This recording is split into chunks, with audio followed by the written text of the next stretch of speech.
Salut à tous, c'est Mister Zo pour une nouvelle émission de podcast qui vous feront passer mes appréciations de séries. Alors dans cette première émission, je vous raconterai l'histoire de la série qui est autre que Spider-Man, The New Animated Series. Pour cette première émission, je vous ferai une critique entière de la série.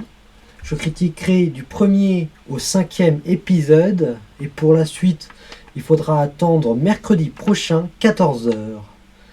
Et puis, je pense qu'on peut commencer. Alors, Spider-Man The New Animated Series, tout commence à la sortie du premier Spider-Man en 2002, qui a été un grand succès mondial, je pense. C'est alors que la chaîne de télévision américaine MTV, voulant profiter du succès de Spider-Man, commande une série d'animation en engageant bien entendu Brian Michael Bendis, pardon, j'ai oublié Brian, c'est tout simplement le scénariste d'Ultimate Spider-Man, une série de comics montrant une version moderne du super-héros Spider-Man, mais la série animée doit surmonter une sorte de traumatisme puisque la dernière sortie télévisuelle s'est plutôt mal passée et a laissé de mauvais souvenirs. Et il tente de s'éloigner de plus en plus de ce qui était l'ancienne série animée en réalisant cette série animée entièrement en images de synthèse. Cependant, cela coûte beaucoup d'argent et du temps, ce qui leur fit abandonner l'idée d'une seconde saison. Cette série a eu que 13 épisodes et se termine avec un cliffhanger. Au départ, la série était censée être, être une suite au premier film de Sam Raimi, et on y retrouve beaucoup d'éléments comme Peter qui a commencé ses études à l'université, partageant l'appartement avec Harry, et Harry Osborn qui croit que Spider-Man est responsable de la mort de son père. Toutefois, c'est incohérent par rapport à Spider-Man 2 et 3, du sens où attention, avant, je vais vous prévenir du spoil, attention au spoil. Si vous voulez pas savoir, je vous invite à quitter la vidéo ou à avancer un peu plus loin. On y voit le docteur Connors se transformer en lézard et sa mort, on y voit tout simplement. Il n'y a pas de suite à ma phrase, sa mort. La série fut diffusée du 11 juillet 2003 au 12 septembre 2003 et ces personnages créés par Stan Lee et Steve Ditko, et c'est d'origine américaine-canadienne, cette série en tout cas, peut-être pas le personnage, hein. En tout cas cette série, voilà. Alors, passons, alors passons au résumé de Peter Parker et un jeune étudiant qui a hérité des formidables pouvoirs de Spider-Man depuis qu'il a été mordu par une araignée génétiquement modifiée. Il peut grimper au mur, tisser des toiles pour se lancer de bâtiment en bâtiment ou de building en building comme tiraient les Américains. Et il a une force surhumaine sous son costume d'araignée humaine, je vais dire d'araignée humaine, parce que Spider-Man c'est dire araignée humaine, du coup je vais dire ça. Il protège les habitants de New York de grandes menaces, de toutes menaces, que ce soit grande ou petite, tout en essayant de trouver un équilibre entre sa vie super-héroïque et privée. Peter est aussi amoureux de Mary Jane Watson, mais son secret l'empêche de passer du temps avec elle autant de temps qu'il le souhaiterait. le meilleur ami de Peter est Harry Osborn, qui déteste Spider-Man et qui juge, comme dit précédemment, responsable de la mort de son père, Norman Osborn, dont il ignore qu'il était le bouffon vert. Concernant les voix originales, il y a Neil Patrick Harris qui double Spider-Man. Bon, là on passe aux voix, hein. Désolé si j'écorche les noms, hein. Désolé, c'est juste que moi et les noms ça fait deux. Alors il y a Lisa Boel en Mary Jane Watson, Ian Reiring en Harry Osborn, et en récurrent on a Angela Brooks, il me semble que c'est Brooks, en Indy, qui est une assistante de chaîne de télévision dans la série, et Keith Oscar Dean, voilà, en J. Jonah Jameson. Puis du côté de la VF, on a Frédéric Meaux en Peter Parker, Philippe Allard en Harry Osborn et Julia Bassek en Mary Jane Watson. Bon, voilà, j'espère que j'ai pas trop écorché, même que vous avez vu peut-être que j'ai bégayé quand j'ai prononcé les voix. Du coup, je pense que je vous ai tout dit. Du coup, ouais, je pense que j'ai tout dit. Alors, passons à la critique. Alors, dans un premier temps, je ferai la critique du premier épisode, sans spoiler. Puis après, ce sera une critique avec spoiler.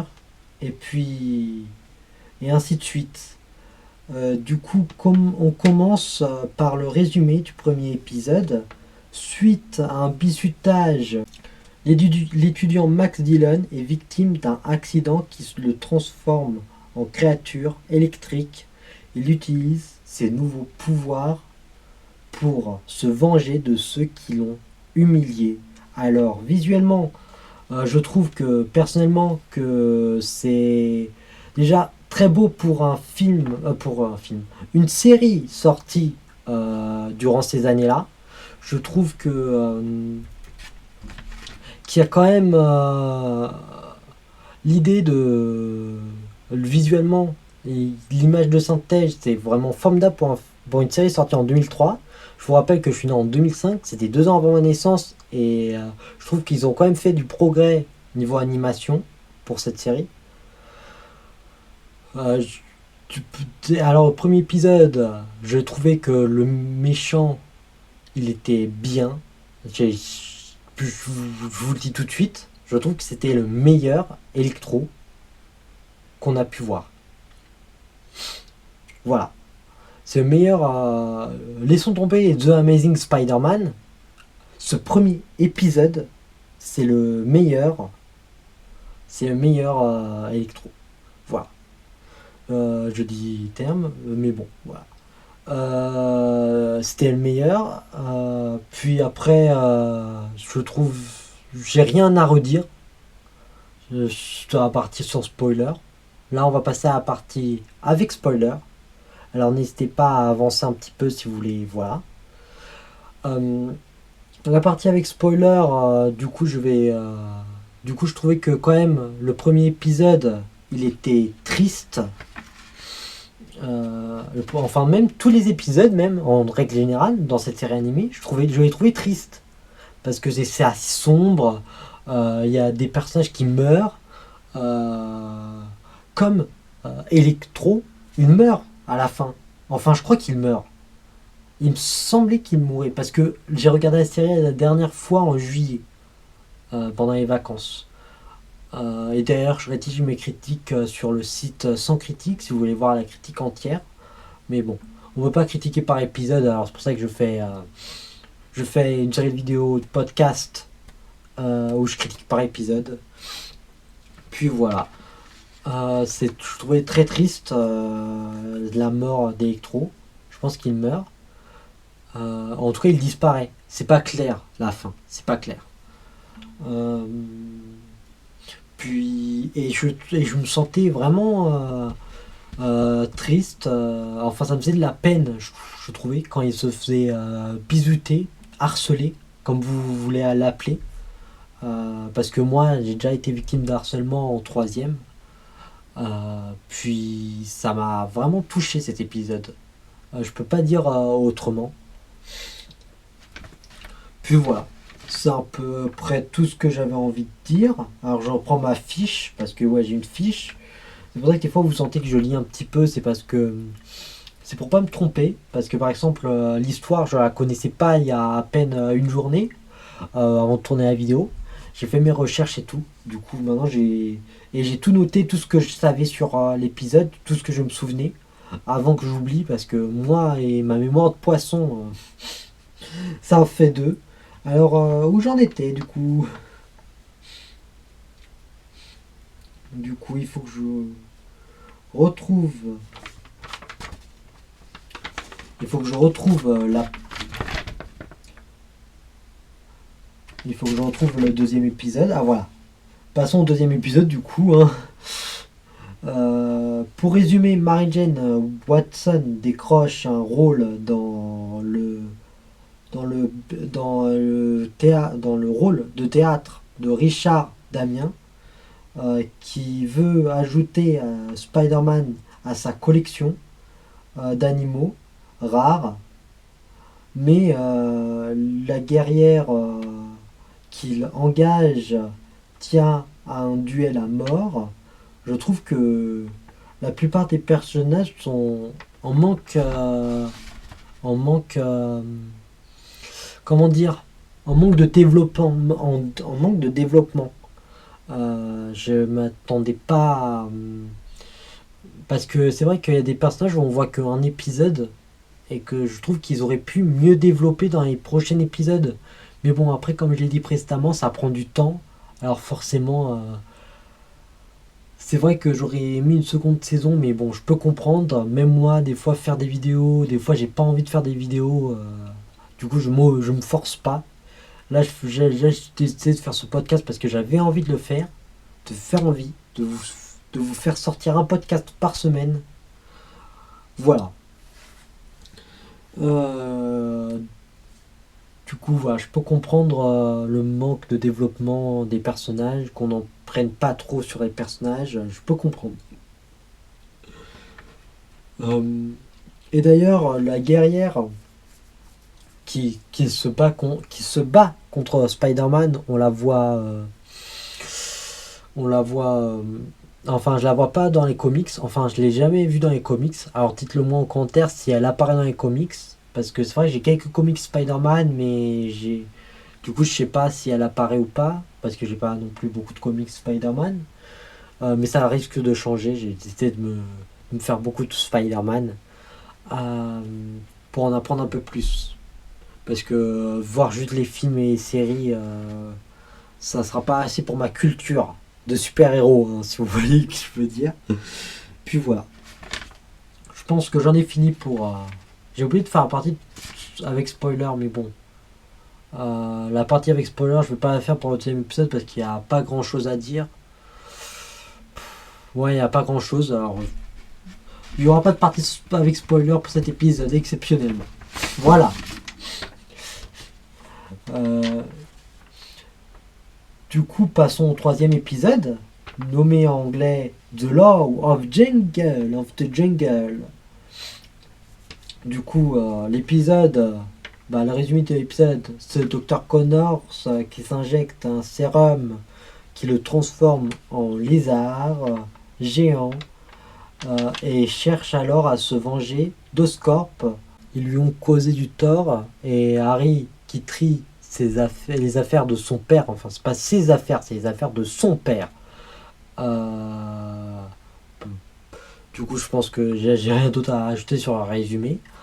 Euh, du coup c'est cet épisode qu'on comprend mieux pourquoi, sans spoiler, pourquoi tout simplement c'est pas canon.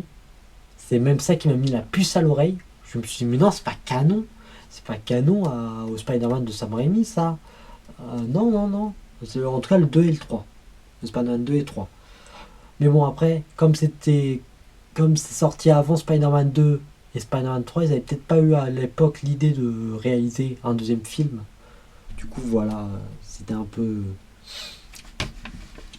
Mais je pense qu'au départ, les gens qui ont vu cette série animée, dès qu'elle est sortie, je pense qu'ils ont cru. C'est la suite du Spider-Man de Sam Raimi. C'est génial. Mais en fait, non. Quand ils ont vu le deuxième film, ils ont dit ah, oh, en fait, non. Et du coup, maintenant, je vais partir par la partie avec spoiler parce qu'il n'y a pas grand chose à dire sur cet épisode sans spoiler. Je vais être honnête avec vous, ouais, il n'y a pas grand chose à dire. Du coup, je vais partir avec la partie sans spoiler. Avec spoiler, je veux dire. La phrase où je vous ai dit qu'on comprend pourquoi c'est pas canon, c'est tout simplement parce que déjà, il y a la transformation en lézard. Et c'est pas seulement ça, c'est aussi la mort du lézard. Et c'est l'épisode, je pense que pour moi, l'un des plus sombres de la série. Même si tous les épisodes en soi, ils sont sombres. Mais je trouve que c'est sombre du côté où, quand même, le lézard, il s'est suicidé pour échapper à la police. Enfin, il a sauté de l'hélicoptère pour échapper à la police. Et il s'est tué. C'est quand même assez sombre, je trouve, pour un enfant. Imaginez un enfant qui zappe et tout d'un coup, il tombe sur quoi? Sur Spider-Man, le lézard en train de se suicider. C'est vachement heureux tout ça. Hein. Ne pas montrer aux enfants. Hein. Du coup, voilà. Du coup, je pense que c'est à peu près tout. Ah non, c'est pas tout en fait, parce que le visuel du lézard, je le trouvais bien en soi. Je trouvais que c'était un bon lézard pour cette série animée. Même si, bon, il y a eu des bons et de mauvais côtés. Le bon, c'est le lézard et le mauvais côté, c'est qu'en fait, c'est pas canon du tout. C'est pas canon du tout. Parce qu'au départ, je pensais, au départ, quand j'ai vu la série, je me suis dit, ah ouais, il y a le lézard. Mais ça veut dire qu'il va être guéri pour être dans Spider-Man 2. Mais en fait, pas du tout, il meurt à la fin de l'épisode. Et c'est triste, voilà, c'est triste. Je vais vous le dire, hein. Très clairement, c'est triste tout ça. Bon, voilà. Je pense qu'on a fini pour ce troisième épisode. Puis passons au quatrième et avant-dernier épisode. Allez. Le quatrième épisode, intitulé Keeping Secret, parle de Spider-Man qui est confronté à une cambrioleuse tenace qu'il découvre être la nouvelle petite amie de Harry, son meilleur ami. Mais comment le convaincre de la quitter sans paraître jaloux ou compromettre son secret? Ça va être le défi de Spider-Man dans cet épisode où il va quand même avoir du rebondissement. Encore une fois, c'est la première fois que je vois cette méchante dans l'univers de Marvel. Parce que moi, je suis pas un fan de comics. Enfin, si, je suis un fan de comics, mais ce que je veux dire, c'est que je suis pas le plus calé en comics. Tout ce que j'ai appris, c'est pas les comics que j'ai lus. Tout ce que j'ai appris sur les comics, c'est pas les comics que j'ai lus. Même si j'ai appris beaucoup de choses dans les comics que j'ai lus, mais j'ai aussi appris beaucoup de choses sur Internet. On apprend beaucoup de choses sur Internet. J'ai appris beaucoup de choses en regardant des vidéos YouTube, en allant sur Google, tout ça. C'est là où j'ai appris beaucoup de choses, même en regardant d'autres séries de super-héros tirés de comics. Voilà. Je pense que. Voilà. Je pense que je vous ai bien expliqué. Hein. Je sais pas quoi dire d'autre. Du coup, ce quatrième épisode, c'était un bon quatrième épisode. Même si, bon. Je sais pas comment c'était possible. Mais en fait, la petite amie de Harry a réussi quand même à m'énerver à un point. Purée, elle m'a tapé sur les nerfs. Alors, je vous préviens, elle m'a tapé sur les nerfs. J'ai essayé de rester calme, mais bon. Je savais pas que c'était aussi possible de me taper sur les nerfs que Mary Jane Watson. Mais bon. Du coup, je vais passer à la partie avec spoiler. Alors, n'hésitez pas à revenir un peu plus loin dans la vidéo. Du coup, alors pour la partie avec spoiler, ce qui m'a énervé le plus au monde, c'est que Peter finit enfin Spider-Man finit par la laisser partir. Ça m'a énervé plus au monde. Ça m'a, ça m'a vraiment remonté, hein. Désolé, j'ai le hockey. Excusez-moi. Euh, du coup, ça m'a énervé le plus au monde. Je voulais pas qu'il la laisse partir. Mais purée, je me suis dit, mais qu'est-ce qu'il fait? Il va pas. Purée. C'est vraiment chaud. C'est vraiment. Là, ça m'a vraiment énervé. Je vous le dis tout de suite. J'ai jamais été autant énervé après une série. Non, peut-être si j'ai déjà été énervé quelques fois après une série quand un personnage meurt et que je veux pas. Mais bon, voilà. Alors, pour le 5e épisode, oui, on passe directement du 4e au 5e épisode, nommé Tight Squeeze, où Peter fait la connaissance d'Indy, stagiaire à l'Empire TV, mais les ptérodax des voleurs capables de voler investissent les lieux. Peter pourra-t-il s'éclipser pour sauver les otages? L'enjeu est intéressant. Je me suis accroché à cette histoire et cet épisode.